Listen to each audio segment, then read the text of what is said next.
baik kita semua. Yang saya hormati, dosen saya, Bapak Abdi Nur Batubara, yang telah membantu menjelaskan tentang materi ini. Dan yang saya sayangi, teman-teman sekalian yang telah mendukung saya dalam menyusun naskah pidato ini. Izinkanlah saya menyampaikan salam saya. Selamat siang bagi kita semua. Pertama-tama, marilah kita panjatkan segala puji dan syukur kita kepada Tuhan Yang Maha Esa yang telah memberikan rahmat dan berkat-Nya kepada kita. Pada kesempatan ini, izinkanlah saya untuk menyampaikan pidato saya yang bertemakan peran generasi muda untuk membangun nilai-nilai Pancasila di masa pandemi. Tetapi sebelum itu, izinkanlah saya memperkenalkan diri saya terlebih dahulu. Nama saya Rolio Sahabat Umar Utapaya, NIM 520325008. Saya berasal dari kelas Teknik Sipil C 2020. Semoga pidato yang saya sampaikan ini dapat menginspirasi dan memberikan pencerahan kepada kita tentang bagaimana seharusnya kita sebagai manusia hidup, sebagai makhluk hidup, makhluk sosial, dan makhluk Tuhan. Pancasila. Ya, mendengar istilah tersebut pasti sudah tidak asing lagi dengan kita.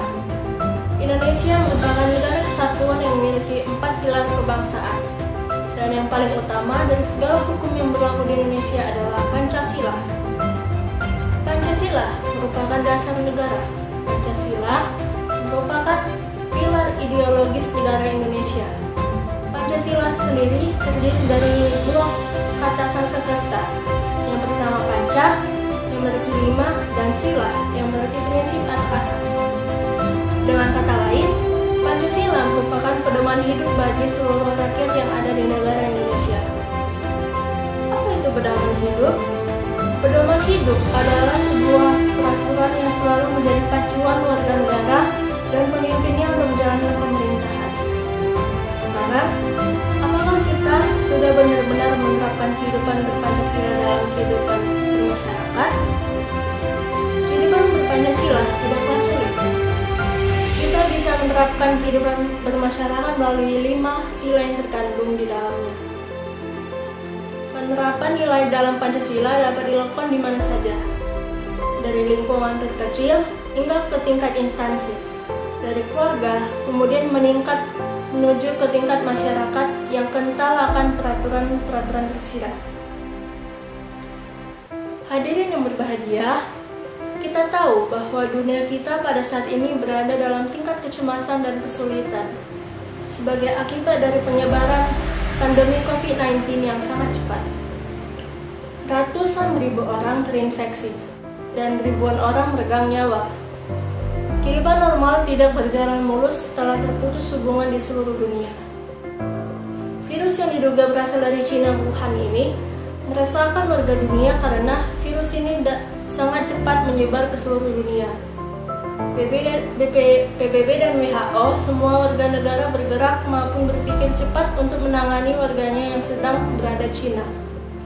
Dalam kondisi yang genting ini, kita sebagai negara, terkhususnya kaum generasi muda, memiliki peran yang penting dalam menangani kasus ini dan untuk memikul tanggung jawab untuk memainkan peran dalam memerangi wabah ini, mengendalikannya, dan melindungi umat manusia dari bahaya.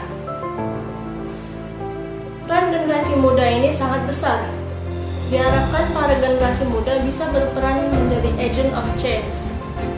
Maka, disinilah peran generasi muda sebagai sosok yang muda, yang dinamis, yang penuh energi, yang optimis.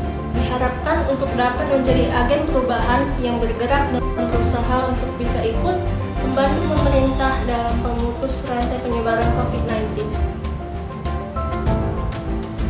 Hadirin yang berbahagia, pada era globalisasi ini, nilai-nilai luhur Pancasila terus mengalami degradasi, khususnya di kalangan generasi muda atau di kalangan pelajar. Nilai-nilai luhur Pancasila yang saat ini mulai luntur, contohnya sikap acuh tak acuh, sikap ingin menang sendiri, tidak setia kawan, dan lain sebagainya. Penyebab lunturnya nilai tersebut sangat beragam, di antaranya karena kesenjangan sosial atau status sosial, karena sikap egois masing-masing individu, kurangnya pemahaman atau penanaman terhadap nilai-nilai peduli sosial, kurangnya sikap toleransi, simpati, dan empati. Fenomena di atas menggambarkan bahwa implementasi nilai-nilai Pancasila terhadap lingkungan semakin luntur dan terkikis, terutama di kalangan anak muda. Menghadapi masalah ini, Presiden Jokowi mengeluarkan instruksi penguatan pendidikan karakter dengan harapan generasi Indonesia di masa depan menjadi generasi yang mampu membawa Indonesia ke arah yang lebih baik. Salah satu wujud implementasi nilai Pancasila pada masa pandemi COVID-19 adalah ikut peduli pencegahan COVID-19.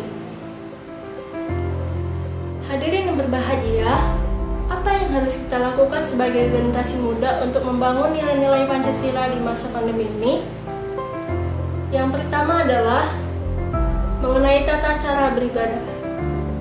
Hal ini menunjukkan bentuk pengalaman Pancasila terkait sila pertama, ketuhanan yang Maha Esa. Kita menghimbau kepada masyarakat terkait tata cara beribadah selama pandemi COVID-19 ini dengan cara beribadah di rumah saja atau ke tempat-tempat ibadah dengan tetap mengikuti ketentuan menjaga jarak dan mematuhi protokol kesehatan. Masyarakat juga dihimbau untuk menjaga toleransi antar umat beragama agar dapat melaksanakan keyakinan beribadahnya masing-masing sesuai dengan pedoman protokol kesehatan yang disampaikan pemerintah.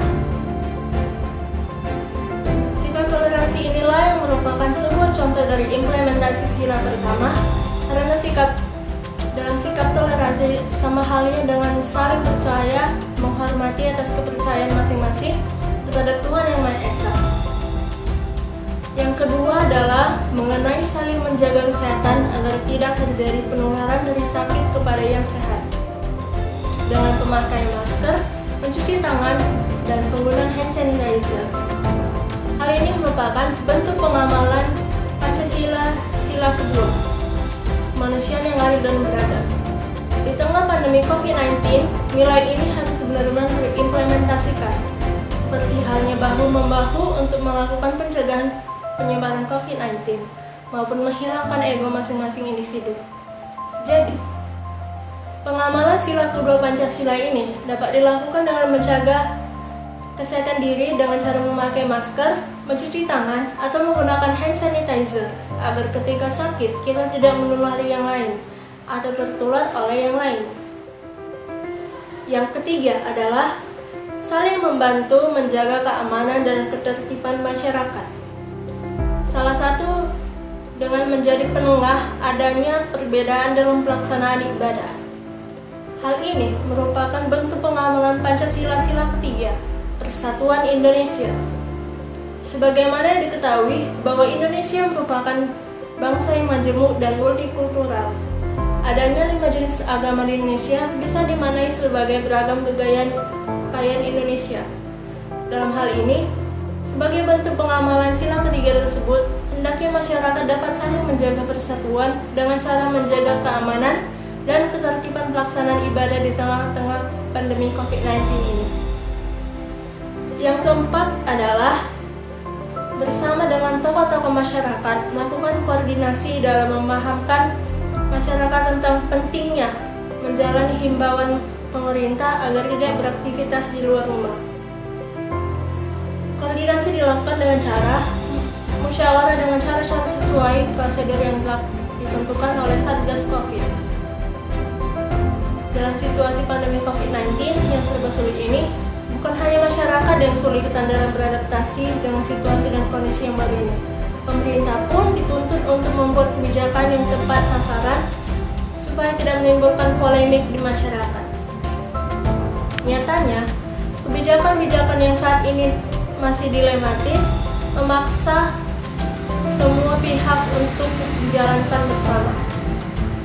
Dengan membuat kebijakan yang pro masyarakat, artinya pemerintah telah mengamalkan Pancasila sila keempat, yakni kerakyatan yang dipimpin oleh hikmat kebijaksanaan dalam permusyawaratan perwakilan. Dan yang terakhir, yang kelima adalah keadilan sosial bagi seluruh rakyat Indonesia. Contoh kegiatan yang harus dilakukan adalah seperti melakukan kegiatan berbagi masker, membantu pemenuhan kebutuhan air kepada masyarakat, dan pembagian bantuan sosial. Kegiatan sosial ini sebagai bentuk kepedulian sosial terhadap sesama masyarakat tanpa membeda-bedakan suku, agama, dan ras. Karena pada situasi pandemi COVID-19 ini, tidak hanya warga miskin saja yang merasakan, tetapi seluruh lapisan masyarakat turut merasakan dampak dari pandemi COVID-19 ini. Dari kelima contoh tersebut, dapat disimpulkan bahwa membangun nilai Pancasila pada masa pandemi tidaklah sulit, dan sebenarnya bisa kita lakukan dalam kehidupan sehari-hari. Oleh karena itu, jangan pernah ragu bahkan malu untuk menerapkannya di dalam kehidupan sehari-hari. Mulai dari lingkungan yang terkecil saja, keluarga kita misalnya. Kita harus bisa membangun nilai Pancasila tersebut di dalam keluarga masing-masing. Hadirin yang saya hormati, kiranya cukup sekian saja yang bisa saya sampaikan. Marilah kita bersama-sama membangun nilai Pancasila di masa pandemi ini agar Indonesia bisa dengan cepat terbebas dari virus COVID-19. Saya ucapkan banyak terima kasih atas semua perhatian. Jika terdapat banyak tutur kata saya yang kurang berkenan di hati, maka saya juga mohon maaf yang sebesar-besarnya. Sekian dan terima kasih.